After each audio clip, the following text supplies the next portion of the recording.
pakai sabun, jangan sampai tertular. Ingat selalu usap ibu, jaga jarakmu, hindari kerumunan, jaga keluargamu.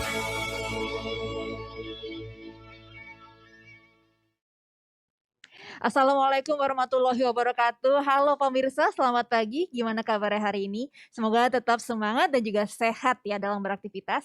Senang sekali saya Egit Hapsari bisa menemani Anda dalam rangka memperingati Hari Santri Nasional yang jatuh pada hari Rabu 22 Oktober ini. Dan pemirsa, perbincangan kali ini akan mengangkat topik Santri Sehat Indonesia Kuat yang disiarkan secara langsung dari Media Center Satuan Tugas Penanganan COVID-19 Graha BNPB Jakarta. Pemirsa, dalam sejarah perjuangan bangsa Indonesia, santri memiliki peranan yang sangat penting.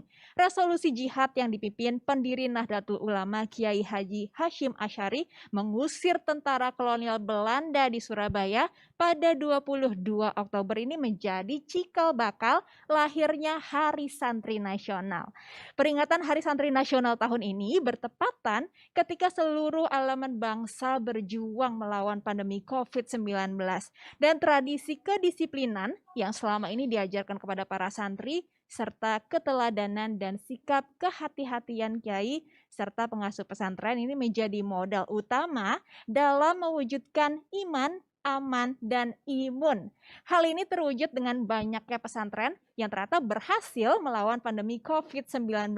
Tapi bagaimana ajaran pesantren ini bisa relevan dengan perjuangan bangsa melawan COVID-19? Mari kita ngobrol-ngobrol juga dengan narasumber kita pagi kali ini. Narasumber pertama, Profesor Dr. Kiai Haji Nasaruddin Umar, MA, yang merupakan Imam Besar Masjid Istiqlal. Selamat pagi, Assalamualaikum warahmatullahi wabarakatuh, Prof. Waalaikumsalam warahmatullahi wabarakatuh. Gimana kabarnya, Prof? Iya, alhamdulillah. Dan saya secara pribadi lebih awal ya mengucapkan dulu, saya selaku pribadi maupun selaku Imam Besar Masjid Istiqlal mengucapkan selamat Hari Santri. Ya, semoga hari-hari mendatang insya Allah santri dan para alumni serta segenap stakeholdersnya insya Allah akan menjadi faktor yang sangat menentukan bangsa kita di masa depan. Ya. Faktor yang menentukan, amin ya rabbal alamin. Dan narasumber kedua yang bergabung melalui sambungan Zoom jauh-jauh dari Ambon, Maluku, ada Dr. Mas Dalina Panay MSihan, Kabid Pengembangan Profesi Perhimpunan Ahli Epidemiologi Indonesia. Assalamualaikum, Dokter. Waalaikumsalam, Mbak Egit. Gimana Dokter Lina kabarnya? Alhamdulillah baik. Baik dan ya. Saya mengucapkan selamat siang, Prof. Ibu Lina, apa Nasaruddin. kabar? Baik, alhamdulillah, ada di Prof. Ambon ya sekarang. Iya, sehat, Prof. Alhamdulillah. Alhamdulillah.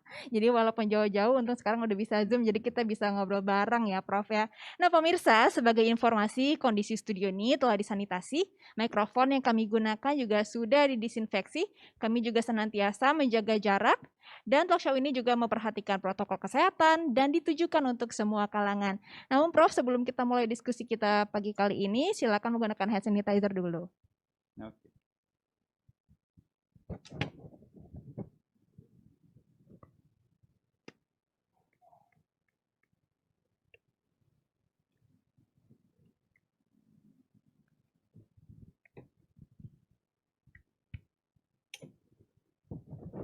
Baik, kita sudah melakukan protokol 3M ya, sesuai ketentuan ya Prof.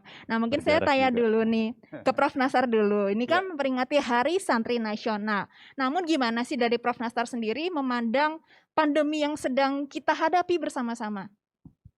Iya, dalam bahasa pesantrennya, segala sesuatu itu termasuk penyakit, itu berasal dari Allah Subhanahu wa Ta'ala. Tetapi ikhtiar pun juga kita dianjurkan, diperintahkan oleh Allah untuk senantiasa berikhtiar, ya kan? Ya, likulli da'in dawa, segala penyakit itu pasti ada obatnya. Jadi manakala kita menderita suatu penyakit, ya berusahalah untuk mengobati penyakit itu. Kita nggak boleh pasrah. Nah, kita tahu bahwa virus Corona 19 ini nanti menjadi bumerang buat kita semuanya. Kita nggak boleh berdiam diri, kita nggak boleh berhenti untuk tidak melakukan ikhtiar untuk mencegah atau untuk mengobati.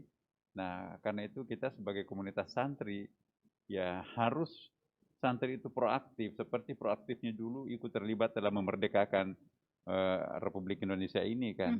Ya, jadi kalau para santri pernah melakukan komando jihadnya itu mengusir Belanda, maka komunitas santri ini pun juga harus tampil untuk ya mengusir juga virus corona ini dengan caranya sendiri. Tentu bagi santri ya tentu harus banyak berdoa dan juga banyak menjadi contoh masyarakatnya untuk melakukan protokol kesehatan itu sendiri, ya kan.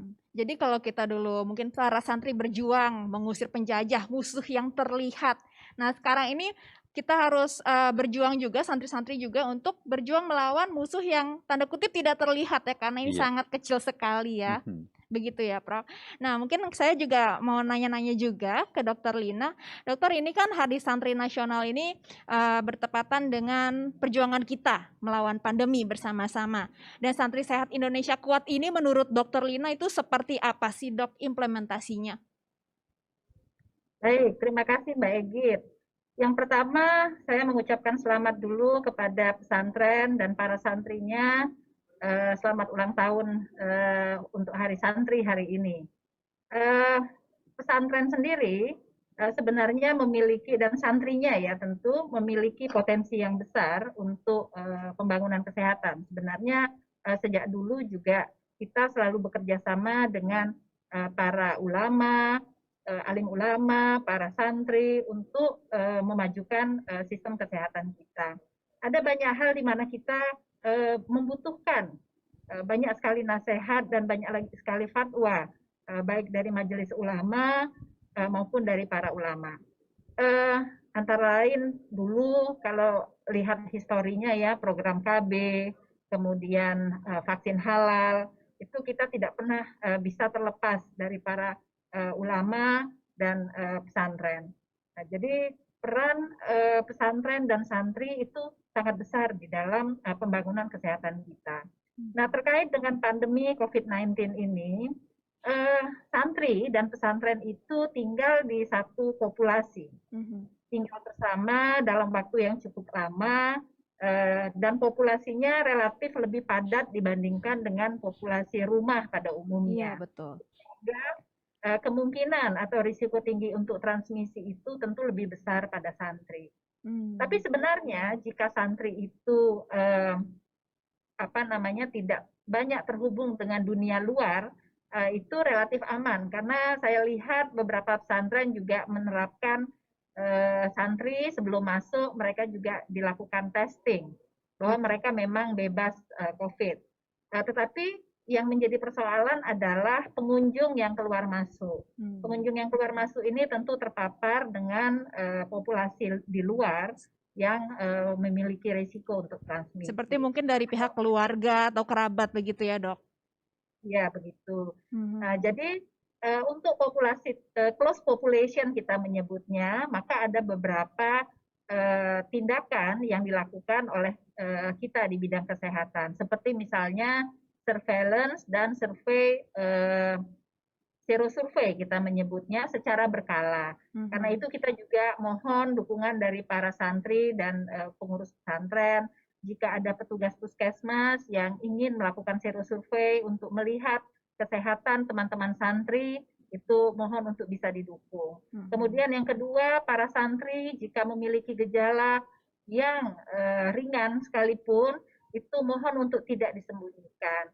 Jadi laporkan kepada pengurus panti sehingga tindakan yang bisa dilakukan akan lebih efektif. Terus yang ketiga, pesantren ini menurut kami wilayah yang sangat efektif. Jadi kalaupun ada yang terinfeksi, maka proses karantinanya menjadi lebih mudah dibandingkan dengan populasi umum. Jadi itu tindakan-tindakan yang bisa dilakukan, containment kita menyebutnya. Kemudian yang lain lagi, para santri juga bisa menjadi motivator dan penggerak sehingga pesan-pesan kesehatan kita bisa kita titipkan lewat para santri dan pesantren. Oke, jadi tadi Dokter Lina sendiri menitik beratkan pentingnya transparansi ya, supaya juga mendukung program 3T pemerintah, testing, tracing, dan juga treatment ya dokter ya. Nah, saya ke Prof. Nasar lagi. Prof, ini kan menurut riset ini ada sebagian kecil di masyarakat, tapi yang masih nggak percaya gitu Prof. Kalau sebenarnya pandemi atau virus COVID-19 ini nyata adanya. Mungkin dari Prof. Nasar sendiri pandangannya bagaimana supaya tuh kita meluruskan pandangan-pandangan yang keliru ini, Prof? Iya, kita harus beranjak dari fakta ya kan. Al-Quran sendiri juga menceritakan 3 pandemi. Pandemi yang paling besar itu ialah epidemi yang menimpa umatnya Nabi Saleh. Saya tidak mungkin percaya Anda, wahai Nabi Saleh, kata Raja Tsamud ya, sebelum Anda mengeluarkan unta raksasa dari lubang kecil di gunung ini. Atas izin Allah, dan ini mukjizat, maka lompatlah seekor unta raksasa, begitu keluar jatuh ke tanah, itu menjadi unta raksasa. Tidak pernah ada unta segede itu. Kamu memang betul-betul tukang sihir. Jadi bukannya percaya, menuduh ya tukang sihir. Ayo mari kita sate rame-rame unta ini. Maka Raja Tsamud bersama pasukannya itu menyantap ya daging unta raksasa itu. Apa yang terjadi? Hari pertama setelah mereka makan sate unta itu, berubah kulitnya menjadi kuning. Hari kedua mungkin virusnya bekerja, keluar pori-porinya dari darah itu ya, terjadi merah warna kulitnya.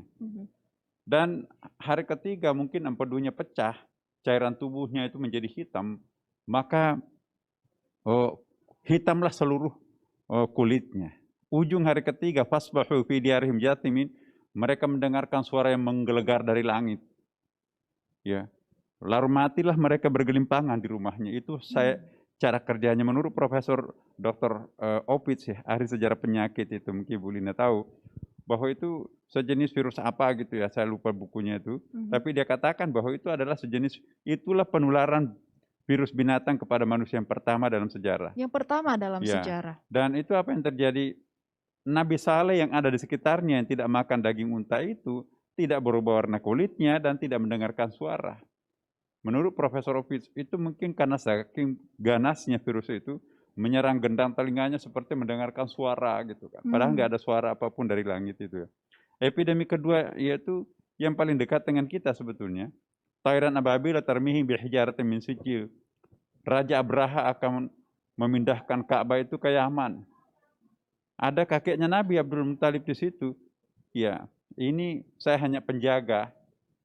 Kalau mau merampas, kalau mau merusak, ya monggo silahkan. Itu punya Allah tuh. Nah, belum sampai menjamah itu, Ka'bah itu, datanglah rombongan burung-burung yang menyerang mereka. Sehingga seluruhnya itu, yang tersisa hanya tulang belulangnya, itu virus apa itu? Nah, Masya Allah, itu menurut Profesor Opitz itu adalah virus mirip dengan virus Ebola ya. Virus Ebola itu yang bekerjaan seperti itu. Manusianya dan binatangnya itu kena mati semuanya di situ itu. Ironisnya Abdul Muttalib di situ kan ada, tapi kok nggak terserang. Nah, ada lagi virus yang lainnya itu yaitu yang menimpa Talut dan Samud itu 3. Tapi poin yang saya ingin saya sampaikan, Nabi sendiri juga sangat mewanti-wanti kita hati-hati terhadap virus ini. Ada hadis Nabi itu firru minal asad, firru minal juzami, firara minal asad. Larilah kalian kalau melihat orang yang berpenyakit juzam, jadi semacam penyakit kusta yang menular pada waktu itu, seperti kalian melihat singa.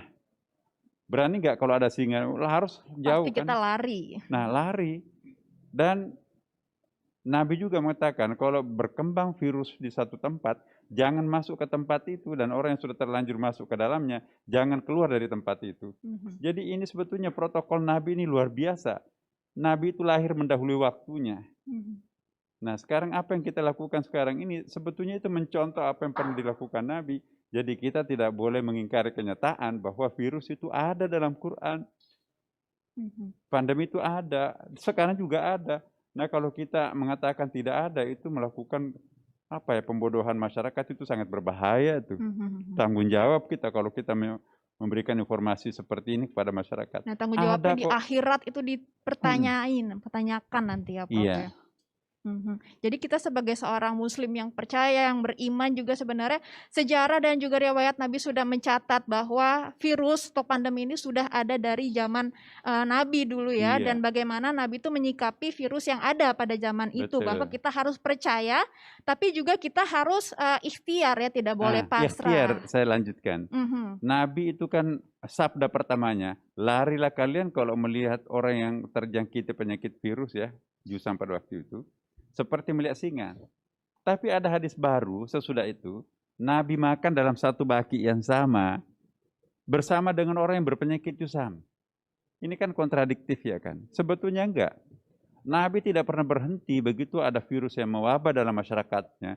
Itu berusaha untuk melakukan ramuan-ramuan. Itu dalam kitab Zadul Ma'ad jilid 3. Itu satu jilid khusus untuk pengobatan Nabi.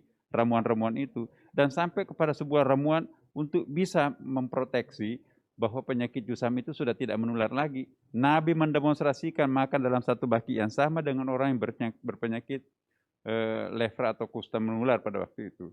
Jadi kalau kita sudah temukan vaksinnya, jangan menjauhi mereka seperti najis begitu ya. Manusiawikanlah orang yang berpenyakit, orang yang terjangkiti penyakit itu, tapi tetap mewaspadai kemungkinan itu. Jadi Nabi kalau sudah menemukan nanti proteksinya, vaksinnya misalnya ya, boleh kita melakukan, tapi dengan tetap hati-hati. Nah, ada hadis Nabi, jangan membangun sebuah perumahan, pemukiman, atau berhenti kendaraannya di tempat yang pernah dijatuhkan penyakit menular pada masa lampau. Maka itu di Padang Arafah itu, di sampingnya terminal itu ada kompleks, ada lokasi di situ, nggak boleh ada perumahan di situ. Karena disitulah Raja Samud pernah dihantam dengan virus burung itu. Nabi, jangan membangun perumahan di sini, jangan berhenti di sini. Oke. Kenapa? Allahu alam. Mungkin Ibu Lina bisa menjawab apa itu sebabnya. Mungkin Dokter Lina sendiri mungkin dari kisah-kisah Nabi yang bisa dipetik hikmahnya dari yang sudah disampaikan Prof. Nasar tadi, gimana dari pandangan seorang epidemiolog? Iya, sebenarnya Islam telah membuat tuntunan yang menurut kami masih relevan sampai dengan hari ini. Seperti yang diceritakan Prof. Umar tadi, sebenarnya itu adalah prinsip karantina. Jadi prinsip karantina itu seperti yang saya katakan tadi, orang tidak masuk ke dalam satu populasi dan yang di dalam populasi itu tidak keluar. Sekarang kita menyebutnya sebagai karantin. Supaya apa? Pada masa tertentu, karena setiap wabah itu memiliki masa inkubasi dan itu akan berakhir. Seperti COVID-19 ini kan masa inkubasinya 2-14 hari. Betul. Jadi di karantinanya cukup sampai 14 hari. Kemudian di samping melakukan intervensi karantina itu, saat ini semua negara juga berikhtiar, sama seperti Nabi tadi, Nabi juga berikhtiar untuk mencari obat dan vaksinnya. Vaksin untuk melindungi diri itu bisa berasal dari dua, bisa dari luar, bisa dari dalam tubuh kita sendiri, membangkitkan antibodi.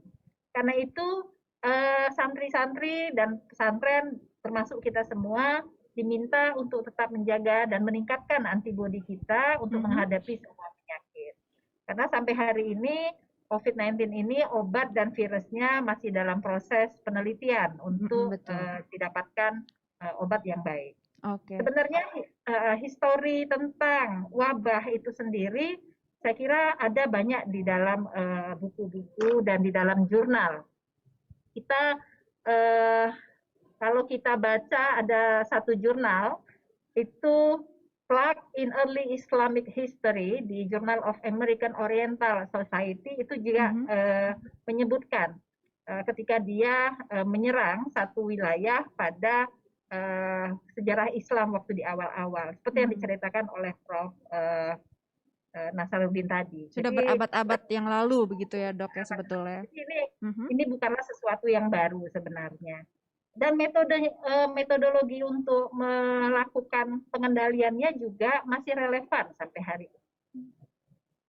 Jadi masih relevan sampai sekarang ya, Dok, ya, walaupun ini kejadiannya sudah ada berabad-abad yang lalu berdasarkan jurnal yang tadi Dokter Lina sampaikan. Nah, Dokter Lina, ini kan santri ini berkegiatan bersama-sama setiap hari, mungkin belajar bersama, mungkin tidur di ruangan yang sama, beribadah di tempat yang sama. Tadi mungkin Dokter Lina sudah menyampaikan pentingnya testing dan juga transparansi. Tapi untuk protokol kesehatan sehari-harinya harus bagaimana sih, Dok? Ya, memang agak sulit untuk kultur kita Indonesia. Kita ini kan guyup ya, guyup. Guyup. Kemudian kita biasa berdekatan, Gotong royong gitu. berpelukan, kemudian cium pipi kanan, pipi kiri, begitu ya. Sementara saat ini 8 bulan ini kita harus physical distancing, kita bersalaman juga hanya bisa menangkupkan tangan, itu cukup sulit. Terutama untuk santri-santri yang umurnya masih muda ya. Kalau santri-santri yang SD, SMP itu masih suka lari-lari bersama, terus berpelukan gitu. Tentu sulit sekali bagi kita untuk melakukan physical distancing untuk mereka. Jadi upaya yang dilakukan adalah tentu membatasi pengunjung yang dari luar. Itu menjadi upaya yang pertama. Kalau mereka sudah masuk itu sehat semua populasinya, insya Allah mereka akan aman di dalam. Tetapi yang kita takutkan adalah transmisi yang dari luar.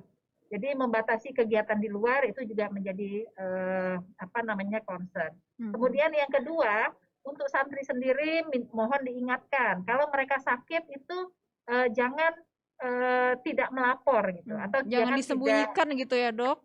Disembunyikan. Jadi seringan apapun sakit yang dia derita itu mohon untuk melaporkan pada pembimbingnya. Misalnya tenggorokan saya kok nyeri, kemudian kok demam begitu ya, meriang, itu mohon segera dilaporkan supaya kalau satu orang yang terkena kemudian sudah bisa dilakukan treatment itu tidak menyebar karena COVID-19 ini transmisinya sangat cepat sekali pada populasi yang terpusat seperti itu.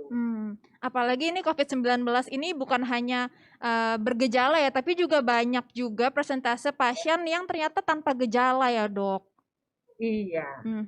Jadi gejala seringan apapun santri-santri ini harus lapor mungkin ke pesantren-pesantren atau pengurus pesantren yang ada di lingkungan ya, begitu ya, Dok ya. Terus untuk berkegiatan sehari-hari mungkin dalam belajar atau dalam sholat atau pengajian bersama itu harus bagaimana, Dok? Iya, sebenarnya protokol kesehatan untuk rumah ibadah itu sudah ada. Jadi kita juga meminta kepada pesantren untuk dapat melakukan protokol kesehatan dengan baik. Jadi ini juga kita minta fatwanya ini dari Prof. Nasarudin. Bagaimana dengan sholat yang ternyata harus pakai physical distancing gitu ya, jaraknya. Karena kita kan kalau sholat biasanya berdekatan. Itu bagaimana seharusnya. Kemudian yang kedua, tentu PHBS ya, perilaku hidup bersih dan sehat, itu juga harus ditingkatkan di pesantren. Yang ketiga juga desinfeksi itu kebersihan dari pesantren itu sendiri dan bagaimana melakukan desinfeksi pada alat-alat yang ada di pesantren itu juga mohon untuk bisa dilakukan. Jadi protokol kesehatannya tentu penggunaan masker, 3M ya, menggunakan masker, kemudian menjaga jarak, lalu mencuci tangan. Jadi fasilitas cuci tangan juga kalau bisa diperbanyak di pesantren. Tapi dalam Islam kan kita sholat 5 kali sehari mesti kita berwudu ya. Iya, berwudu betul. juga merupakan salah satu upaya untuk bisa menjaga kesehatan kita, terutama untuk membasuh ya. Berwudu kan ada membasuh muka dan membasuh tangan juga. Jadi itu juga merupakan salah satu bagian dari Ikhtiar upaya gitu. pengendalian pandemi. Ya, itu ikhtiar kita. Oke, mungkin Prof, mungkin tadi Dokter Lina sempat ada pertanyaan, gimana sih santri-santri di pesantren ini harus menghadapi pandemi ini, tapi juga harus tetap beribadah seperti dalam pelaksanaan sholat berjamaah. Biasanya kan saf harus dirapatkan. Ibu Lina, kebetulan saya punya pondok pesantren beberapa. Jumlahnya ada 7 ya franchise, tapi yang efektif itu ada 3. Kami betul-betul melakukan protokol kesehatan yang sangat standar, bahkan mungkin kalau boleh saya katakan melebihi standar ya, karena kami simulasinya kita berandai-andai seandainya nanti tiba-tiba ada yang terinfeksi, terinfeksi atau apapun juga ada jenis penyakit apapun, itu kita harus menyiapkan suatu tempat. Disitulah mereka kita akan full konsentrasi, tidak boleh ada yang berjalan di kawasan itu ya. Jadi sengaja kita kosongkan. Dan tekniknya gampang sih sebetulnya. Kita kan ada kelas 1, 2, 3 atau 4, 5, 6. Nah, jangan dimasukkan semuanya. Semester ini yang masuk adalah kelas ganjil, kelas 1 dan kelas 3 mungkin. kelas 3. Mhm. Yang lainnya ya pakai online gitu Online ya. sekolahnya. Nah, berikutnya lagi gantian. Hmm. Kenapa? Karena santri itu juga harus hadir di pondok, karena kan penghafalan Quran itu nggak bisa.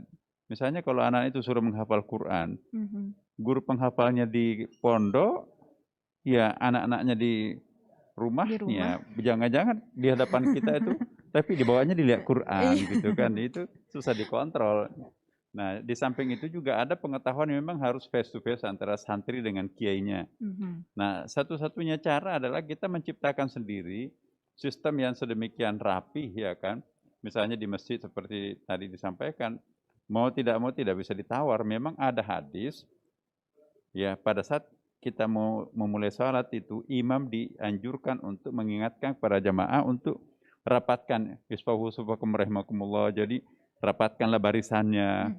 Ya, justru sekarang ini kan kebalikannya kan. Iya. Jangan berjarak.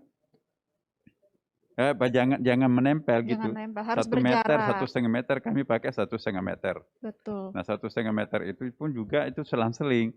Jangan persibelakannya kan. Jadi disilang gitu ya. Nah, imam pun juga dianjurkan, biasanya kan ada jabat tangan. Sekarang nggak boleh ada jabat tangan. Ya pakai tinju gitu. Kemudian di samping itu juga steril makanannya, minumannya. Dan yang paling penting juga pembantu pelayan makan itu di bagian kantinnya pun, karena penularan itu kan juga seringkali terjadinya di kantin ini. Jadi petugas kantin pun tidak, walaupun pergi ke pasar ya, tetapi harus betul-betul terpisah dengan komunitas pesantren itu. Orang tuanya nggak boleh masuk ke wilayah santri, disiapkan tempat tersendiri di situ, mau kirim apapun juga. Pokoknya orang tua nggak boleh masuk ke radius operasional para santri. Jamaah luar tidak boleh masuk di masjid pondok pesantren. Nah, kemudian guru pun juga yang mau mengajar di ini harus paling tidak kalau nggak bisa di swab itu diadakan model-model pendekatan yang lain ya. Testingnya itu penting juga, Prof ya. Kalau nggak pakai kaca atau paling tidak pakai face shield, masker pun juga sebetulnya nggak cukup. Face shield itu double face shield dan masker. Maskernya itu pun juga harus masker standar ya. Kan banyak maskeran sekarang ini kan hanya. Betul. Ya, jadi pondok pesantren itu harus menjadi contoh terhadap komunitas masyarakat yang lain. Nah, itu yang kita harapkan, dan saya menghimbau kepada seluruh komunitas pondok pesantren, para kiai, kemudian stakeholders pesantren itu, mari kita menjadikan pondok pesantren ini sebagai institusi teladan di dalam kesehatan masyarakat, terutama di dalam rangka memproteksi diri daripada virus COVID-19 ini. Baik, sesuai dengan tema kita dalam talk show pagi ini ya, Prof ya, Santri Sehat Indonesia Kuat. Semoga santri-santri di seluruh pesantren di Indonesia bisa menjadi teladan seperti yang Prof Nasar sampaikan tadi. Ada satu tambahan yang dimiliki pondok pesantren. Baik. Kekuatan imannya tadi. Jadi imun perlu, tapi iman juga harus kokoh ya. Kekuatan iman yang sangat kuat itu juga akan menambah daya tahan tubuh ya. Bu Lina sering mengatakan seperti itu, bahwa tidak cukup hanya dengan kesehatan diri, proteksi daya tahan fisik ya, tapi daya tahan iman pun juga harus kuat. Nah, ada sebuah pembuktian di Amerika bahwa orang-orang yang beragama itu secara praktis ya, secara real, itu justru daya tahannya itu terhadap COVID ini itu lebih kuat ya kan, dibandingkan dengan orang yang tidak punya iman, itu pun juga rasa sakitnya pun juga penyakit itu semakin terasa ya kan. Jadi Jadi iman dan imun iman, itu imun itu penting betul sekali. bahasa yang sangat bagus.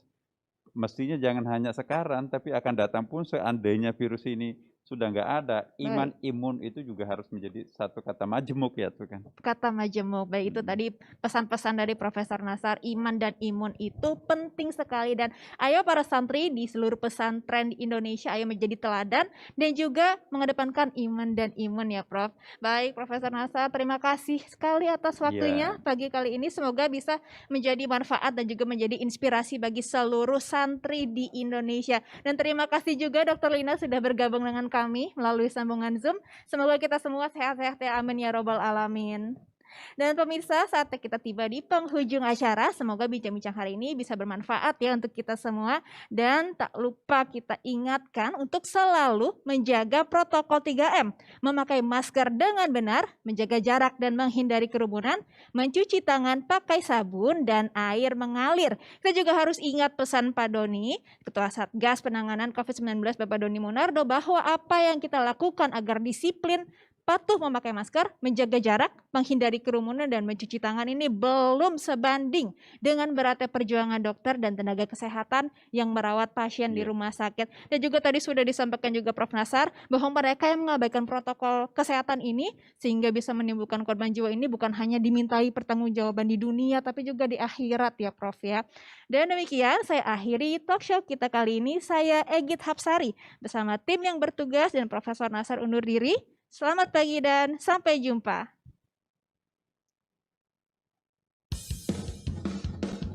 Ingat pesan ibu, pakai maskermu, cuci tangan pakai sabun, jangan sampai tertular. Ingat selalu pesan ibu, jaga jarakmu, hindari kerumunan, jaga keluargamu.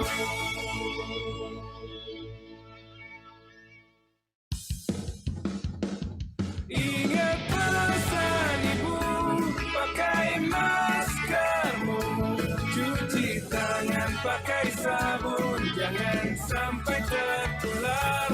Ingat selalu pesan ibu, jaga jarakmu, hindari kerumunan, jaga keluargamu.